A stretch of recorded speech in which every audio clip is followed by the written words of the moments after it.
Hi అండి, అందరికీ నమస్కారం. అందరు ఎలా ఉన్నారు? బాగున్నారా? అందరు బాగుండాలి, అందులో మనం ఉండాలి.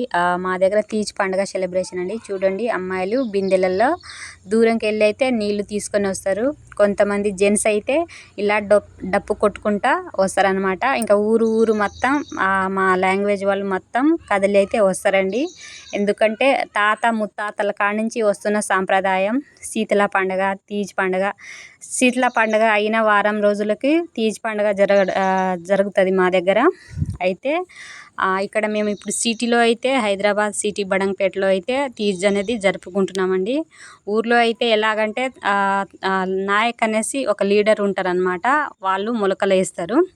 ఇక్కడ ఆ నాయక్ అలా లేరు కాబట్టి ఇక్కడ మా బడంగపేట ఏరియాలో రాజేష్ అన్న, సుశీల వాళ్ళ మిస్సెస్ సుశీల అక్క వాళ్ళిద్దరైతే మన పెద్దరికం తీసుకొని, ఎందుకంటే మనం చిన్నప్పటి నుంచి జరుపుకుంటున్న సాంప్రదాయం ఇక్కడ సిటీలో కూడా జరపాలి, మనం మర్చిపోవద్దు.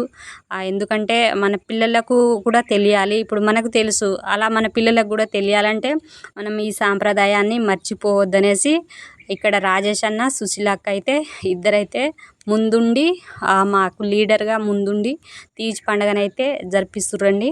వాళ్ళకి చాలా థ్యాంక్స్. ఎందుకంటే అంతకుముందు ఊర్లో చేసినాం కదా, ఇప్పుడు సిటీలో కూడా చేస్తున్నామంటే వావ్ మంచిగా అనిపిస్తుంది. ఆ తర్వాత పూజలండి. 8వ రోజు గణగోరండి. 8వ రోజు గణగోర అనేసి చేపిస్తారు. మొత్తం పండుగ అయితే 9 రోజులు నడుస్తుంది. 8వ రోజు గణగోర చేస్తారు. 9వ రోజు తీజ్ని నిమజ్జనం చేయడానికి చెరువులో తీసుకుపోతారు. అయితే కొంచెం దాన్ని కొయ్యాలన్నమాట, చేతితో ఇట్లా కొంచెం తీస్తాం. ఆ తీసే సాంప్రదాయం అయితే చాలా బాగుంటుందండి. ఇలా పూజలు పునస్కారాలు మంచిగా ఉంటుంది. తాతల కాడ నుంచి వచ్చిన సాంప్రదాయం మర్చిపోవద్దనేసి అయితే కంటిన్యూ చేస్తున్నందుకైతే సంతోషం ఉంది. శివ పార్వతి మాత, తర్వాత గౌరీమాత, పసుపు ముద్దని గౌరీమాతని పెట్టేసి ఇలా మా భాషలోనే పెద్దలు ఉంటారు కదా, వాళ్ళకు తెలిసిన మంత్రాలు చదివేసి పూజ అయితే జరిపిస్తున్నామండి. చూడండి ఫ్రెండ్స్, పూజ తర్వాత ఇంకోటి దోనె అనేసి ఉంటుంది, అది కూడా బాగుంటుంది. చూడండి ఫ్రెండ్స్, బాగుంటుంది.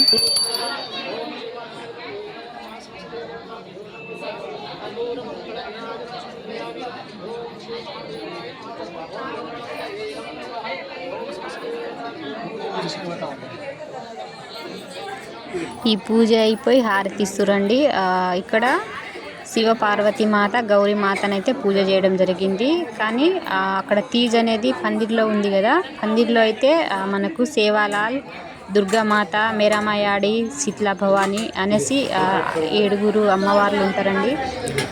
వాళ్ళందరినీ తలుచుకొని అయితే ఈ పండుగ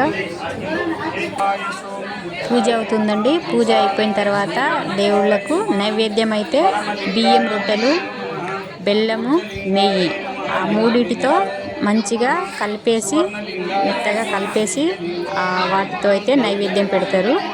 అది ఇంకా తర్వాత ఉందని చూపిస్తాను. ఇప్పుడైతే పూజ అయితే జరుగుతుంది.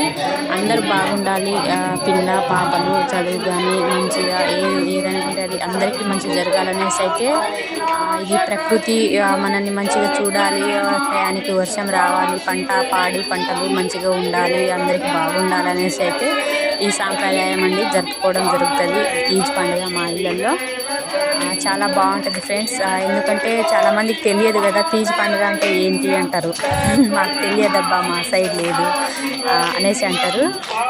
అలాంటి వాళ్ళకు తెలియాలనేసి అయితే నేను ఈ వీడియో తీస్తున్నాను ఫ్రెండ్స్. మీరందరూ ఫస్ట్ టైం కనుక చూస్తే మన ఛానల్ని సబ్స్క్రైబ్ చేసుకోండి, లైక్ చేయండి, మన ఛానల్కి సపోర్ట్ చేయండి.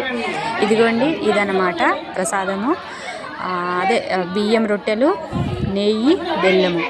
బియ్యం రొట్టెలు చేసిన తర్వాత బియ్యం రొట్టెని చింపేసి చిన్న ముక్కలు చేసేసి ఈ నెయ్యి బెల్లం కలిపి మూడిటితో ఇలా మంచిగా పిసికేసి ముద్దగా చేసి ఆ దేవుళ్ళకు ఇక్కడ తీసి మొలకలకు, సేవాలాల్, మన మెరమాయ ఆడి శీతలా భవాని అందరూ ఏడుగురు అమ్మవార్లకు అందరికైతే ఇదే నైవేద్యం పెడతారండి. తర్వాత పెళ్లిగాని అమ్మాయిలే మళ్ళీ హారతి పూజలు అయితే పెళ్లిగాని అమ్మాయిలే చేయాలండి. మా దగ్గర పెళ్లిగాని అమ్మాయిలకైతే పెద్ద పీట ఉంటుంది. ఎందుకంటే మన ఏ పండుగలు వచ్చినా శీతలా పండుగ వచ్చినా తర్వాత తీజ్ పండుగ వచ్చినా అమ్మాయిలు అయితేనే చేయాలండి, పెళ్ళైన వాళ్ళు చెయ్యరు. అంటే దూరం ఉంటారు కానీ ఇలాగా నీళ్లు పోయడము శీతల పండుగకు బోనం తీసుకోవడము అవన్నీ అమ్మాయిల చేతి మీదనే జరిపిస్తారనమాట. చాలా బాగుంటుందండి. మా ఇళ్ళల్లో కూడా అంటే మంచి మంచి సాంప్రదాయాలు ఉంటాయి. కాకపోతే అందరికి తెలియదు కదా, తెలియజేయాలని నా ఈ చిన్న ప్రయత్నము. చూడండి ఇలా నైవేద్యం అయితే ఈ మొలకలకు అమ్మవార్లకు, ఈ మొలకలు అంటే ఇక అమ్మవార్లు కొలిసి ఉన్నట్టే లెక్క అనమాట. ఈ మొలకల్లో అమ్మవార్లని రోజు కొంచెం పెరుగుతుందంటే మన ఇంట్లో అమ్మవారు వచ్చినట్టే లెక్క అనేసి మేము నమ్మకంతో అయితే పెంచడం జరుగుతుంది. చాలా బాగుంటుంది ఫ్రెండ్స్, మీరందరూ చూడండి.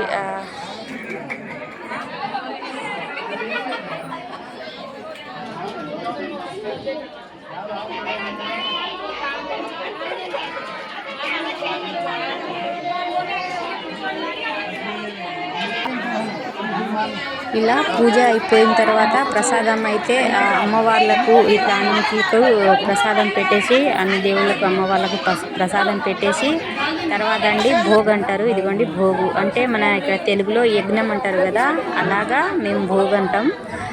నెయ్యిను ఇప్పుడు మేము ఏదైతే ప్రసాదం అమ్మవార్లకు పెట్టామో ఆ ప్రసాదం కలిపి ఇలా బొగ్గులో అయితే వేస్తామన్నమాట. ఇలా మండుతుంది, మంచిగా మండుతుంది. మండితే దేవుళ్ళు స్వీకరించినట్టు మనల్ని మంచిగా చూస్తున్నట్టు లెక్క మా దగ్గర. అది తీసుకోకపోతే అంటే మనకు ఎలగలేదనుకోండి, దేవుడు ఏదో సోచాయిస్తున్నాడు కదా అనేసి అనుకుంటారు. కానీ మంచిగా వెలిగిందండి, భోగ్ అంటారు. యజ్ఞం అయితే మంచిగా జరిగింది. తర్వాత ఏంటంటే అబ్బాయి ఉంటాడు కదా, అబ్బాయినంటే ఒక దోణి అనేసి ఒక ఆకులల్లో చుట్టి మొలకలను అయితే పెంచడం జరుగుతుంది కదా. ఆ మొలకల్ని అయితే దొంగతనంగా ఒక అబ్బాయి తీసుకెళ్తే ఇక అబ్బాయి దగ్గర అందరూ ఆడవాళ్ళు కలిసి అబ్బాయి అంటే అన్న వరుసనే అడుగుతారన్నమాట పాట రూపంలో. ఎలాగంటే అన్నయ్య నా దోనె నాకు ఇవ్వు అనేసి మా భాషలో అంటారు. బియ్యోరే బియ్య అనేసి, మీకు అర్థం కాదని నేను ఎక్స్ప్లెయిన్ చేస్తున్నాను. అలాగనమాట. ఇది కూడా చాలా సరదాగా సందడిగా ఆటలాగా మంచిగా ఉంటుందండి. అసలు చిన్నప్పుడు ఎంత మెమరీ అంటే ఇవన్నీ చూస్తుంటే నాకు మళ్ళీ వావ్ అనిపిస్తుంది. చాలా బాగా అయితే అనిపిస్తుంది ఫ్రెండ్స్. ఇలా చుట్టూ తిరిగి పాట పాడుకుంటా అడుగుతారు. ఆ అబ్బాయి ఈ చేతి నుంచి ఆ చేయికి, ఆ చేయి నుంచి ఈ చేయికి ఇలా దాస్తూ ఉంటాడు. లాస్ట్కి అయితే మేము గుంజుకోవాలన్నమాట. అది కూడా పెళ్లి కాని అమ్మాయిలే గుంజుకోవాలి. చూడండి ఫ్రెండ్స్, ఇంట్రెస్ట్గా ఉంటుంది.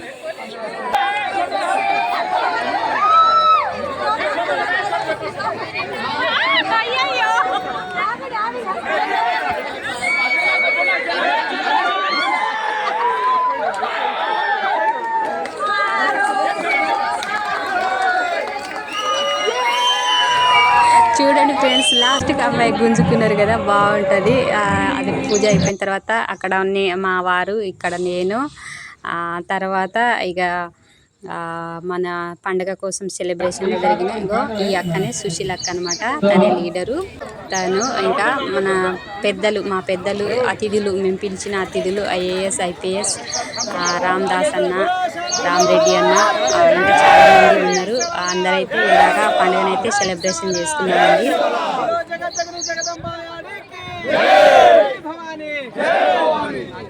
ఇదంతా అయిపోయిన తర్వాత అయితే ఇలా డప్పు డీజే పెట్టి ఊరంతా డ్యాన్స్ చేసుకుంటూ అయితే నిమజ్జనం అయితే చేసేస్తామండి.